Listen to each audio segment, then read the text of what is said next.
some parallel universe hijinks, and some Orion action, all in our first 2 episodes of Star Trek Lower Decks Season 5.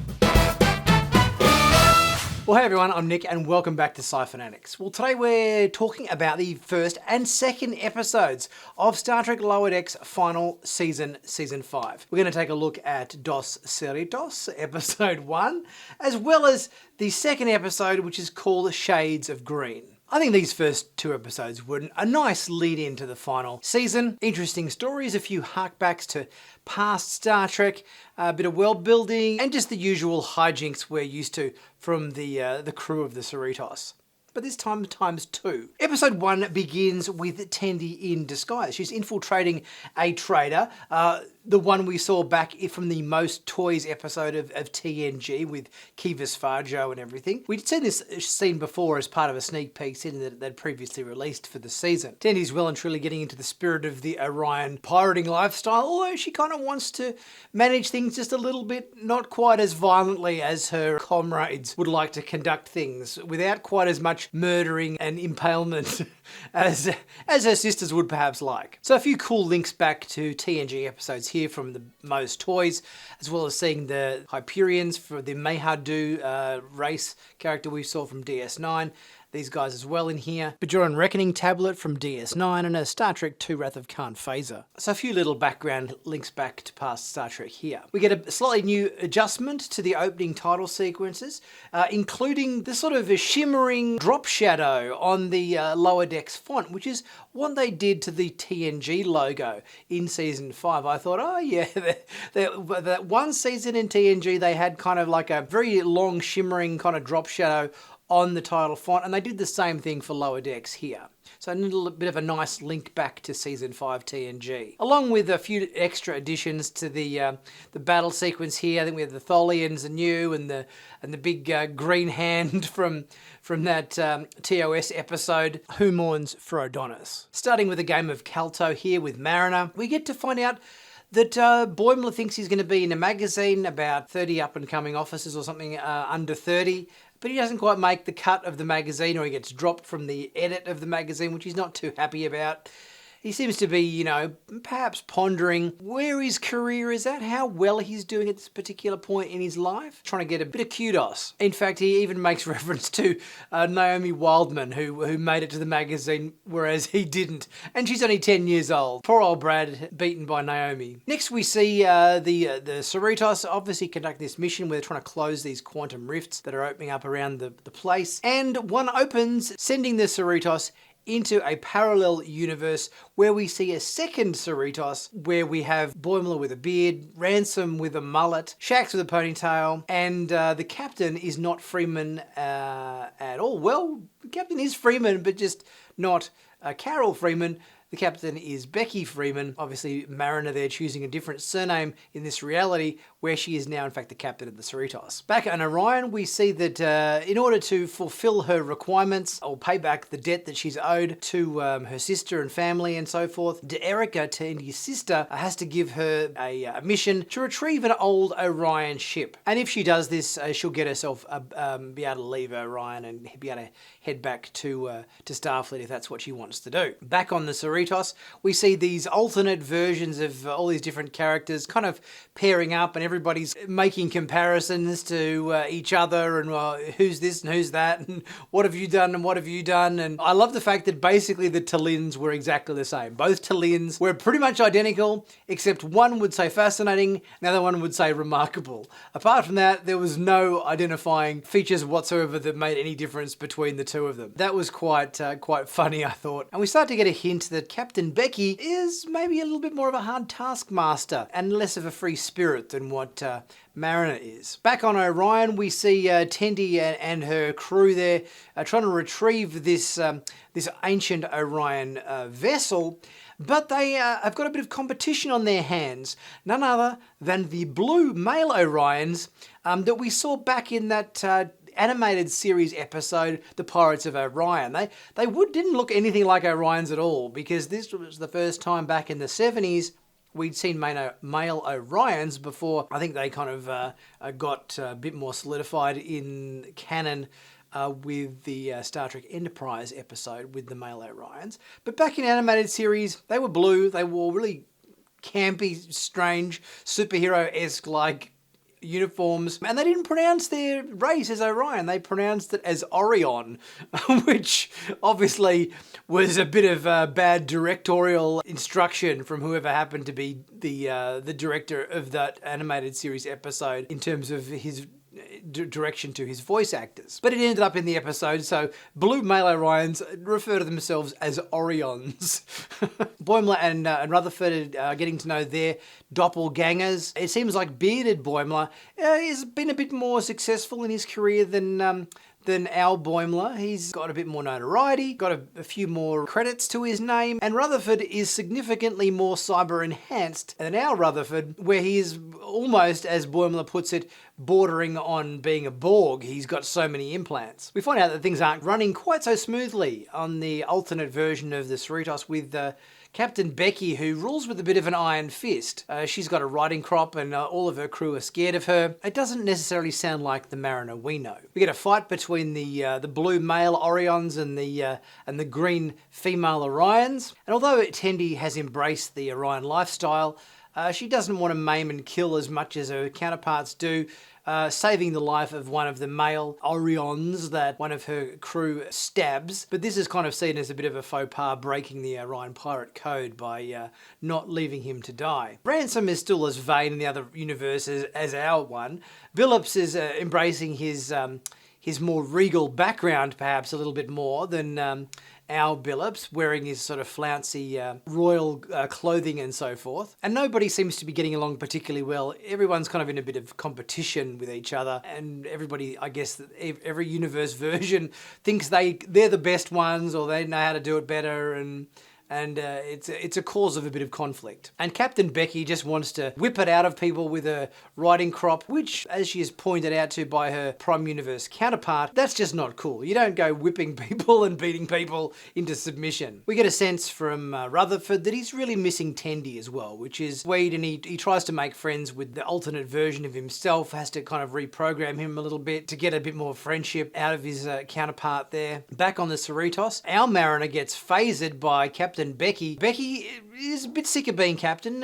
She wants a bit of a footloose and fancy-free lifestyle like she used to have, so wants to do a trade places situation with Mariner, where she returns in her place. So she stows away on the Cerritos and tries to obviously capture Mariner on her ship to avoid going back. We find out that Tendi's Orion girls want to follow their dreams much like she did to join Starfleet, but feel like they have to kind of follow in her footsteps a little bit to make that happen. And rather than using methods of murder and mayhem to take out the male Orion crew, they use some laughing gas, as the ship they're on used to be a medical vessel which dealt with a pandemic back in the day, and has laughing gas and anesthetic type stuff on board that basically incapacitates the male crew to get them into submission. We find out that the reason that Captain Becky was the captain back in the alternate universe was that Freeman, the alternate Carol Freeman, basically ended up as an officer on Starbase 80, which is the worst posting you can possibly get in Starfleet. The Orion ship that they salvage gets dropped off back at Orion, but it would appear the blue male Orions declare war on the green Orions, and there's going to have to be some sort of showdown to sort things out, which Tendi opts to stay back to help clean up the mess. In episode 2, Shades of Green, we see it picking up on Orion with Ivana and Erica doing a bit of a tactical infiltration simulation there on Orion, getting to know each other as sisters again. Kind of, a little cute scenario there where they're sort of interacting like they would when they were kind of teenagers and still living at home with mum and dad. So that was kind of cute. And we also find out that Erica is hiding something from Tendi to the point where there's some sort of medical issue there that she doesn't want her to know about. Meanwhile, the Cerritos is on a mission to Tagalis 9. This society has done away with money. They've now invented replicators. The whole currency and finance system no longer needs to be in place anymore. and they're burning piles of money and getting rid of everything. And we haven't kind of seen this sort of side of civilization before in Star Trek. You hear about it quite a lot, but you never kind of hear too much about the actual transition process of when societies did away with money and exactly how it took place. So this was kind of fun to check out. Meanwhile, Boimler's growing a mustache after his little run-in in the previous episode with his alternate universe self, who was perhaps a little bit more ambitious, had achieved a little bit more than he had. Feels like he has to grow a beard too to kind of keep up with his alternate version of his alternate self, since he stole the pad off him in the previous episode, which he's now using as kind of like a cheat sheet for success. Meanwhile, Tendi secretly looks at her sister's personal logs and find out that she is in fact pregnant. We get a bit more insight into Rutherford's mindset. Obviously, since Tendi left, he's feeling a bit lost, so he's kind of thrown himself into his work, trying to fix everything on board the ship. And Talin's kind of giving a bit of a hand, asking for a bit of help. Talin's trying to make a connection with Rutherford just to kind of help fill the void that Tendi left behind when she went off to Orion. Meanwhile, on Orion, with an effort to resolve the situation between the blue male Orions and the green Orions, they are embarking on an ancient sailing race through a treacherous part of Orion's space in a battle to see who wins and gets to take the other's family finances away from them. So we get to see this kind of cool old style solar sailor race back, similar to the obviously one that Jake Sisko and Ben Sisko flew around in that episode of DS9. It was an old Bajoran one, but the concept was pretty much the similar situation with the Orions. We find out that part of Boimler's away team crew, the new ensigns that are under their guidance, are missing, and it would appear that there's a faction of Targallans or whatever who aren't particularly happy about handing over all their wealth. They were probably sitting at the top of the food chain and were rich and powerful and everything, and now everybody's on an even playing field. They don't need money anymore, so they're not particularly happy about handing over all their wealth. Therefore, they've kidnapped a bunch of Starfleet officers to, I don't know, in some form of protest, I suppose. The exciting Orion solar sailor race begins, which is quite an exciting sequence. I thought I quite enjoyed the whole solar sailor race here around the asteroid fields of Orion or whatever it was. And meanwhile, obviously, you get Tendi fussing over D'Erica, knowing that she's pregnant. It wants her to sit down, take a load off her feet. Every opportunity to kind of get her not doing anything active at all is kind of what she's trying to get her to do. Orions have obviously a great deal of trouble in actually sort of sitting still for any great length of time. They're always active, always a pretty physical kind of race. So you're trying to get her to sit still and slow down a bit isn't in her wheelhouse. We get a bit more bonding stuff between Talin and Rutherford, doing some engineering stuff on the old shuttle they've been repairing for years. And meanwhile, Mariner and Boimler are in pursuit of the kidnappers of their ensigns on a speeder bike on the planet's surface. And I love the fact that, they sort of try to commandeer the bike here.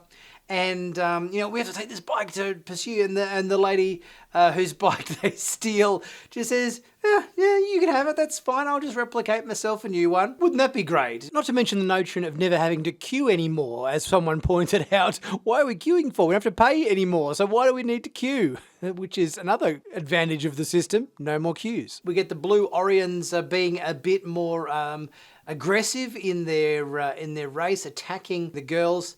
And Tendi does a bit of a mutiny to take over and relieves D'Erica of her command in order to get her to settle down and not do anything too strenuous that might upset her pregnancy. Mariner and Boimler's chase leads them to a very opulent house where obviously the owners had cleaning robots and everything that were now basically acting as henchmen to their kidnapping schemes. And Tendi's ship ends up crashing on an asteroid. D'Erica comes clean about her pregnancy and everything, which everybody seemed to know about apart from Tendi. And that's not a big deal because apparently everybody fights and murders and, engages in piracy and everything, right in the middle of their pregnancy. It's kind of a commonplace type thing on Orion, it would seem. Mariner and Boimler find their ensigns apparently dead in the basement of the house, but it turns out to be a mislead, that they were just faking their death by use of bugs in a bit of advice that Boimler gave them earlier. And the Orion girls storm the male Orion ship and destroy the item that they were all kind of searching for,